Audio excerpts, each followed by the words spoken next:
ಬಂದು ಏಕೈಕಿ ಗಾಡಿ ನಿಲ್ಲಿಸಿ ಬಂದು ಅವಶ್ಯ ಶಬ್ದಗಳನ್ನ ಬೈದು ಹೊಡೆದಿದ್ದಾರೆ ಸರ್.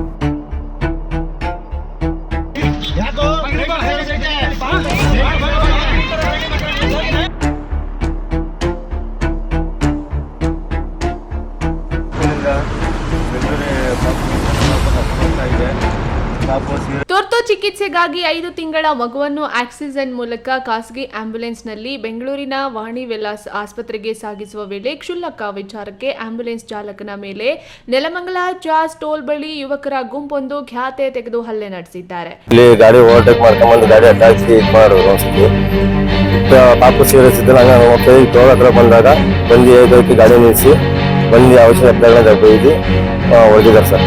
ಕಾರಿನಲ್ಲಿದ್ದ 4ರಿಂದ ಆಂಬ್ಯುಲೆನ್ಸ್ ಚಾಲಕ ಜಾನ್ ಎಂಬಾತನ ಮೇಲೆ ಆಂಬ್ಯುಲೆನ್ಸ್ ಅನ್ನ ಅತಿ ವೇಗವಾಗಿ ಓಡಿಸುತ್ತಿದ್ದೀಯಾ ಎಂದು ಗಲಾಟೆ ತೆಗೆದು ಹಲ್ಲೆ ನಡೆಸಿದ್ದು, ಕುಡಿದ ನಶೆಯಲ್ಲಿ ಚಾಲಕನಿಗೆ ಕಾರಿನಲ್ಲಿದ್ದ 4 ಥಳಿಸಿದ್ದಾರೆ.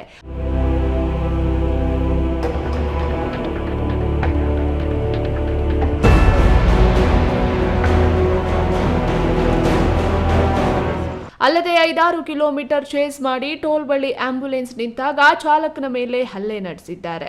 ಗಲಾಟೆ ಮಾಡಿದವರನ್ನ ತಡೆದ ಪೊಲೀಸರು ಆಂಬ್ಯುಲೆನ್ಸ್ ಅನ್ನ ಆಸ್ಪತ್ರೆಗೆ ಕಳುಹಿಸಿಕೊಟ್ಟಿದ್ದು, ಯಲಚೇನಹಳ್ಳಿ ಮೂಲದ ಯುವರಾಜ್ ಸಿಂಗ್, ಮಂಜುನಾಥ್, ಲತೀಶ್ರನ್ನ ನೆಲಮಂಗಲ ಗ್ರಾಮಾಂತರ ಪೊಲೀಸರು ಬಂಧಿಸಿದ್ದಾರೆ.